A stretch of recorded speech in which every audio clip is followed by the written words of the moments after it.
C'est avec beaucoup de stupéfaction que j'ai pris connaissance, en faisant ma revue de presse hier, d'un article, du Washington Post, le grand journal américain, un journal qui, comme on le sait, est fortement introduit dans les arcanes de l'administration américaine. Ce journal a publié un article dont je vous lis l'intégralité. Ensuite, nous allons commenter cet article pour en tirer des réflexions pour le combat de la souveraineté africaine. Voici l'article publié hier à midi, heure des États-Unis, le 22 juillet 2026 par le Washington Post. L'administration Trump pèse les options militaires au Mali, selon des responsables. S'il était approuvé, il ajouterait une 8e nation à la liste des pays où le président Donald Trump a ordonné des frappes depuis le début de son second mandat. L'administration Trump évalue l'action militaire dans le pays d'Afrique de l'Ouest du Mali pour cibler un groupe affilié à Al-Qaïda connu sous le nom de JNIM, ont déclaré des responsables américains actuels et anciens qui sont au courant des délibérations.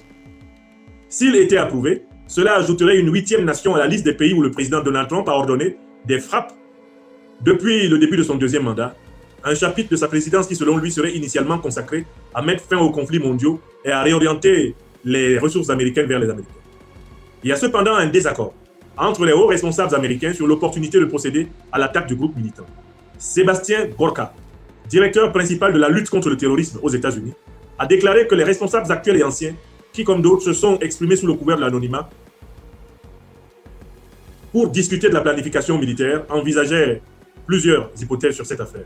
Le groupe militant dont le nom est Jamaat Nusrat al-Islam wa Muslimin, JNIM, a établi un bastion au Mali et lancé de plus en plus d'attaques dans les pays côtiers d'Afrique de l'Ouest, s'établissant comme le groupe militant le plus armé de la région et parmi les plus puissants du monde. Un porte-parole du gouvernement malien n'a pas répondu aux demandes de commentaires. Gorka n'a pas non plus répondu aux demandes de commentaires. Le Pentagone aussi a refusé de commenter. Lorsque la Maison-Blanche a été invitée à commenter, un responsable de l'administration n'a pas révélé si le président avait l'intention d'aller de l'avant avec des frappes militaires, mais a déclaré que les États-Unis exhortaient les gouvernements d'Afrique du Nord et de l'Ouest à acheter de l'équipement et des services américains pour soutenir leurs efforts de guerre contre les terroristes. Je recommence. Le président avait l'intention d'aller de... Les États-Unis exhortaient les gouvernements d'Afrique du Nord et de l'Ouest à acheter de l'équipement et des services américains pour soutenir leurs efforts de guerre contre les terroristes. Une troisième fois, je relis cette partie-là. C'est une citation des propos des dirigeants américains. Les États-Unis exhortaient les gouvernements d'Afrique du Nord et de l'Ouest à acheter de l'équipement et des services américains pour soutenir leurs efforts de guerre contre les terroristes. N'oubliez pas cette phrase, on y reviendra. Le responsable a déclaré que le terrorisme au Sahel, la vaste région semi-aride au sud du Sahara, est un problème multinational. Citation.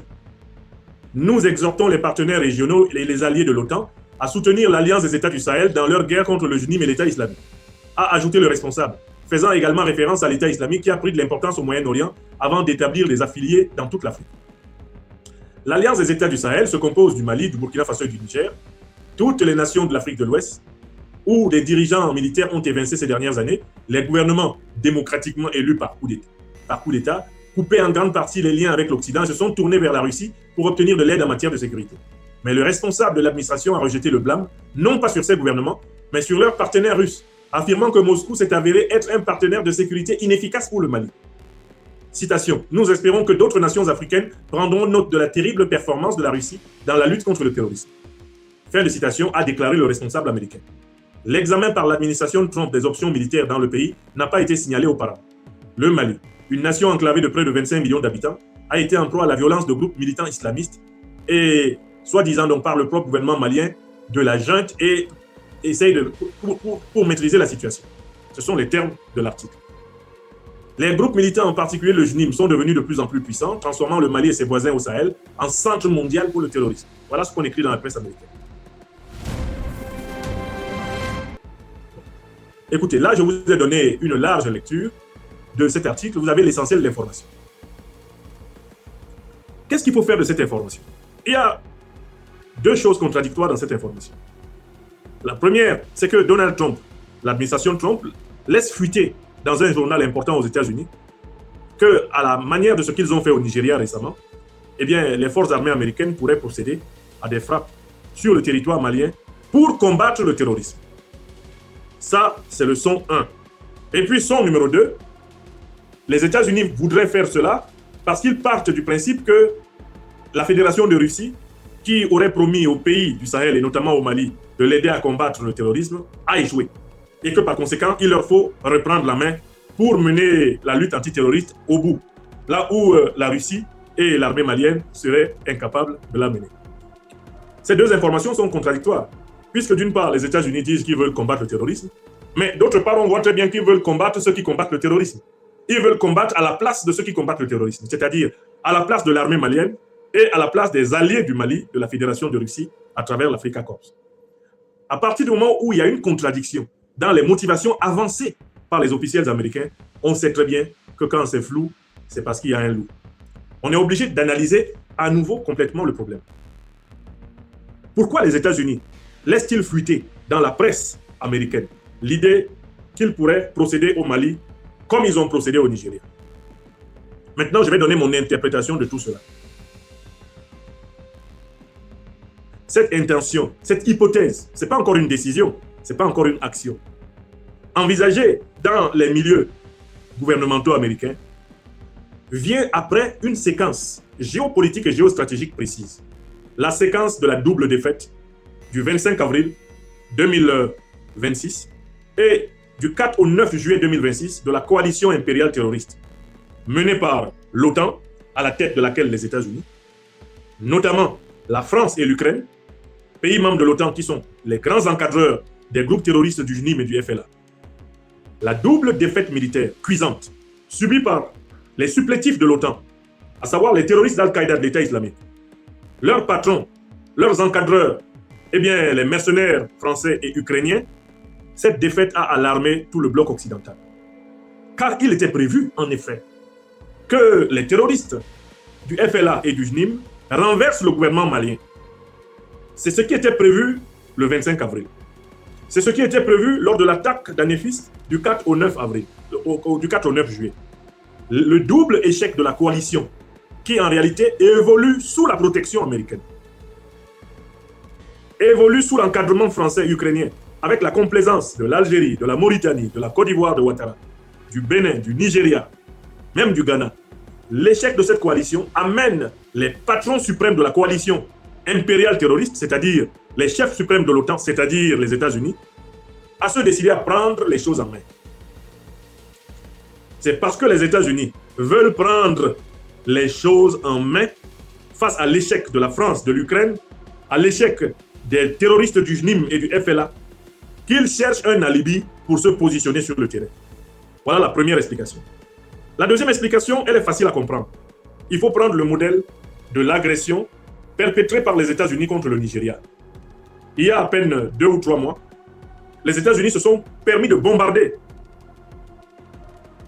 dans le nord du Nigeria, au motif qu'ils combattaient des groupes terroristes qui sévissent dans cette région et qui menaceraient les populations chrétiennes. Après coup, les enquêtes ont établi que les bombardements américains n'ont tué aucun terroriste, que les bombardements américains ne visaient même pas les terroristes, qu'ils n'étaient même pas dans la zone où se trouvaient les terroristes, que ces bombardements avaient pour but de forcer le gouvernement nigérian à accepter le retour en force sur le terrain, sur le sol nigérian, des armées de l'OTAN. En effet, quelques temps après les bombardements opportunistes de Donald Trump, soi-disant pour protéger les chrétiens alors que lui-même n'est pas chrétien, à moins de confondre le christianisme avec le crétinisme, quelques temps après ces bombardements, pour lesquels les dirigeants nigérians auraient été prévenus 18 ou 17 minutes avant l'action, quelques temps après, le Nigeria a accepté l'atterrissage de troupes américaines sur son sol. Le Nigeria a accepté le retour sur son sol. Longtemps après la guerre du Biafra des années 70, le Nigeria a accepté le retour d'un contingent de l'armée française sur son sol, après le bombardement de Donald Trump au nord du Nigeria. On a bien compris qu'au Nigeria, le bombardement avait pour but l'intimidation de l'administration Tinubu et son appel à la soumission. D'autant plus que Donald Trump voit d'un très mauvais œil la montée en puissance du Nigeria dans la maîtrise des techniques de raffinerie du pétrole, et notamment avec le groupe Dangote, qui tire littéralement le tapis sous les pieds des grands groupes pétroliers Total Energy français, américains ExxonMobil, britannique British Petroleum, en raffinant désormais sur place le brut nigérien. Il s'agissait de positionner des militaires au plus près des acteurs économiques nigériens pour dire que si l'Amérique et ses alliés de l'OTAN ne sont pas les principaux bénéficiaires des richesses du Nigeria, les terroristes vont être encore plus armés et le Nigeria va être encore plus à feu et à sang. Donc le bombardement du Nigeria a précédé la réinstallation des troupes américaines et des troupes françaises sur le sol nigérien. Une fois que vous maîtrisez ce modèle, vous comprenez pourquoi Donald Trump envisage de bombarder au Mali. Le bombardement qu'il envisage d'effectuer au Mali a pour but de légitimer le retour sur le sol malien de troupes américaines et opportunément de troupes de l'OTAN, c'est-à-dire de troupes françaises. Est-ce que c'est clair pour tout le monde? Il ne s'agit pas d'un bombardement pour combattre les terroristes. On l'a vu au Nigeria.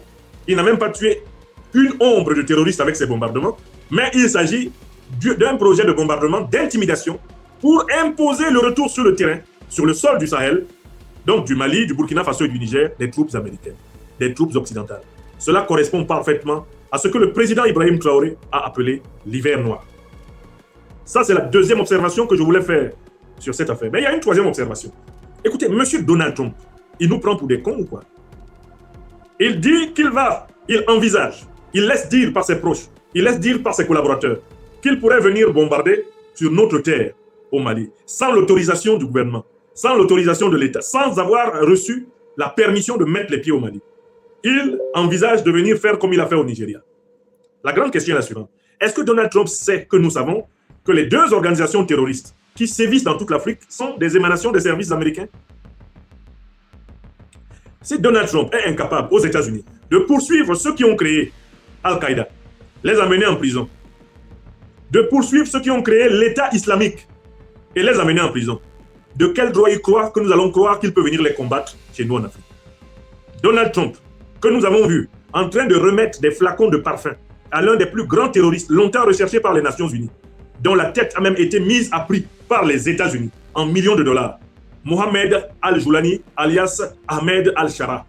Donald Trump qu'on a vu en train d'offrir des parfums à ce chef terroriste, en train de proposer même d'autres parfums pour les nombreuses épouses supposées d'Ahmed Al-Shara.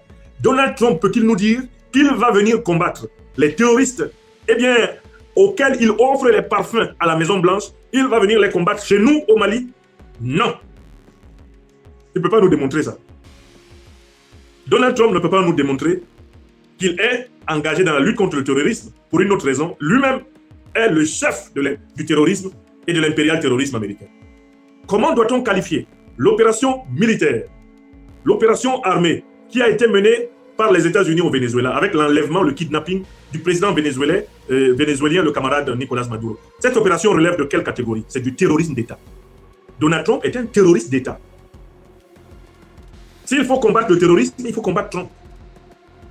Comment doit-on qualifier l'agression militaire délibérée du duo israélo-américain contre l'Iran et qui se poursuit actuellement avec l'assassinat des écolières de Minab? On doit appeler ça comment? C'est du terrorisme d'État. Donald Trump est un terroriste d'État. Comment doit-on appeler l'extermination de près de 100 000 Palestiniens par les sionistes israéliens soutenus par Donald Trump? Les mêmes qui sont en train de détruire le Liban, qui ont détruit la Syrie. Comment doit-on appeler cela? Du terrorisme international, du terrorisme d'État. Alors, la question de recherche est la suivante. Monsieur Trump, pour qui prenez-vous les Africains? Pensez-vous qu'il y a encore quelqu'un sur ce continent qui soit assez naïf pour penser que les États-Unis combattent le terrorisme? Il faudrait peut-être que je vous donne la parole, monsieur Trump, pour que vous nous disiez, mais écoutez, monsieur Trump, qui a créé l'État islamique? Donald Trump sait très bien qui a créé l'État islamique.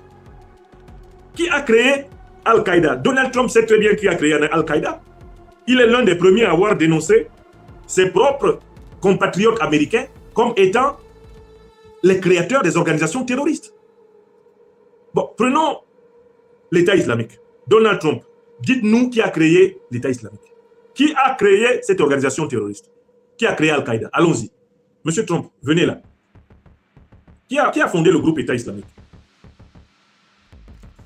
Et puis je vais lui faire une synthèse en anglais. Je vais lui faire une synthèse en anglais à Donald Trump pour qu'il comprenne qu'on a compris.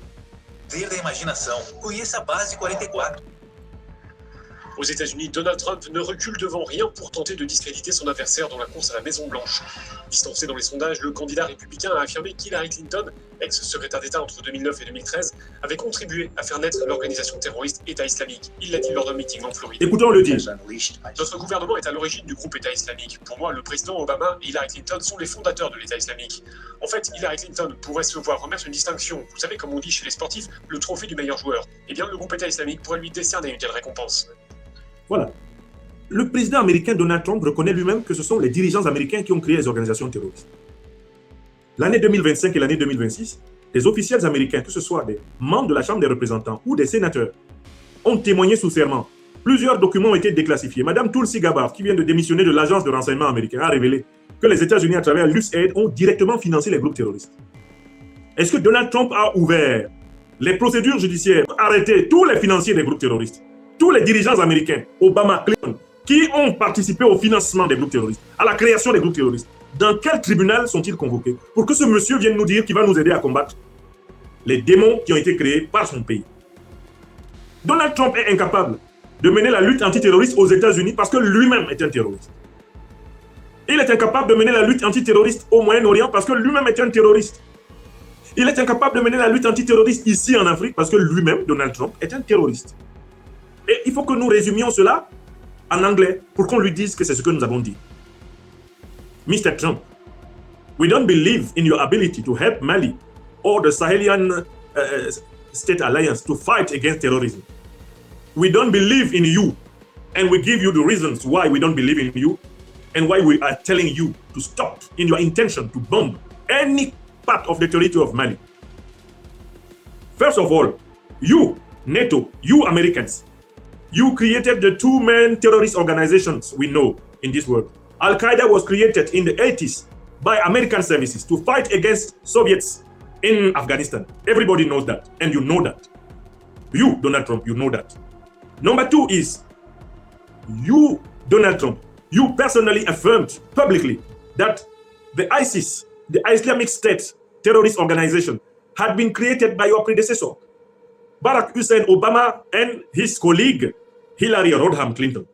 You publicly put this to all Americans and to the international opinion. You cannot pretend that America will be fighting against terrorism in Mali, in Africa, while at the same time, the most important creators of those terrorist organizations are free in Washington. Barack Hussein Obama is free. Hillary Rodham Clinton is free, without any trial for all the killings, the bombings they have been doing everywhere in the world, and specifically in Libya. You Americans are responsible of the destruction of Libya, the destabilization of the Sahelian zone and of all Africa. You are also supporting Rwanda and Uganda to destabilize the DRC now, where you are trying to squander all its natural resources. You are also responsible of state terrorism everywhere in the world. It was state terrorism you have done in Iraq to kill Saddam Hussein for his oil. It is state terrorism you have done against Bashar al-Assad in Syria for his gas and his oil. It is state terrorism you have been doing in Somalia. It is state terrorism in 2011. It is state terrorism you have been doing in Venezuela, kidnapping President Nicolas Maduro for his gas and for his oil that you are looting actually. And we know that it is by your method of state terrorism that you are still attacking Iran. And you killed the head of the Iranian state, Ayatollah Ali Sayed Khamenei. Everybody knows this was an act of state terrorism, Donald Trump. So how dare you try to think that you may have the ability to come and bomb your so-called partners, your own mercenaries of the NATO, called JNIM, Al-Qaeda or FLA, while knowing that those people are working under the direction of your allied forces of France, of Ukraine. They are working under the NATO. They are NATO mercenaries. They destroyed Libya under the direction of NATO in 2011. This is a scientific truth. So who are you, Donald Trump, to come and bomb our land just because you want to, in fact, to loot our natural resources? As you know that the Sahelian zone is one of the most important gold zone, uranium zone, gas oil zone, and that the United States are poor in gas, poor in gold, poor, in fact, in oil. As you know, Europe is poor in gas, poor in uranium, poor in everything. They don't have even diamond in their soil. So this manipulation will never be accepted in Africa. You are not welcome with your bombs, Donald Trump. Don't put your feet in our country. Our people will never accept a new recolonization of Africa through the alibi of fighting against terrorism. Because you are the terrorist. You are the terrorist masters. You are the terrorist goalkeepers. You are the terrorist sponsors. And everybody knows that today in Africa, that this terrorism is not a religious war. It is not jihadism at all. This terrorism is imperialism. It is a hidden imperialism. It is a project of recolonization of our continent to make us become strangers in our own home. This will not happen because consciousness has come. This will not happen because our people is now awakening. This will not happen because the Sahelian State Alliance is walking in the paths of truth, of justice, and true solidarity of human beings. So, your project of bombing in Mali is a devilish one. Never dream to do it. If you do it, all diplomatic relations with America will be cut in all the zone. All your diplomats will be going back the same day. I'm telling you. And the people are so aware and so decided not to pardon you any kind of error of this kind. That is why I'm telling it in English, so that they will tell you that Pan-Africanists are aware of your plan, your plot against our sovereignty, against our work in the path of freedom and prosperity by our own means. You pretend that Russia has not succeeded in helping Africa in the fight against terrorism. But you, Americans, you have always been with colonialists against Africans. You supported apartheid in South Africa. You supported colonial powers against us during all the 20th century. We Africans, we have not forgotten. We don't forget that your power has been built on the blood of the Negro African people. America is a power built on the blood of African people. It was the African slaves. The African slaves who built your country. And now you are back. You intend to be back in Africa with bombs everywhere. Just because you want to continue squander our natural resources, our wealth. But this will not succeed. You are being defeated, so you will be defeated in Africa. This generation will not be colonized. No more colonization for Africans today and tomorrow. I'm telling you, for truth. And this is not only my own truth, it is the truth of millions of people. You cannot defeat us. You were unable to defeat Vietnamese. You are unable to defeat Iranians. So you will be unable to defeat Sahelians. I am telling you, Donald Trump, don't dare try. Don't dare try. You can do your bombings with your puppets of Nigeria. Your bombings with your puppets of Ivory Coast, of Senegal. Don't dare come in the Sahelian zone. Because if you come here, you will put an end to the presence of all American diplomats in the zone. Voilà ce que je voulais qu'il entende. Donald Trump doit savoir que les peuples du Sahel sont éveillés. Au Mali, au Burkina Faso, au Niger, celui qui vient nous bombarder, il ne peut plus avoir de mission diplomatique chez nous. Vous avez vu comment le Burkina Faso a vidé les diplomates français? Si Donald Trump veut mettre fin à la présence diplomatique américaine en Afrique de l'Ouest, qu'il vienne bombarder nos pays. Qu'il vienne bombarder nos pays. Non seulement la présence diplomatique va cesser, mais ça va même entraîner le départ des groupes, les multinationales dehors.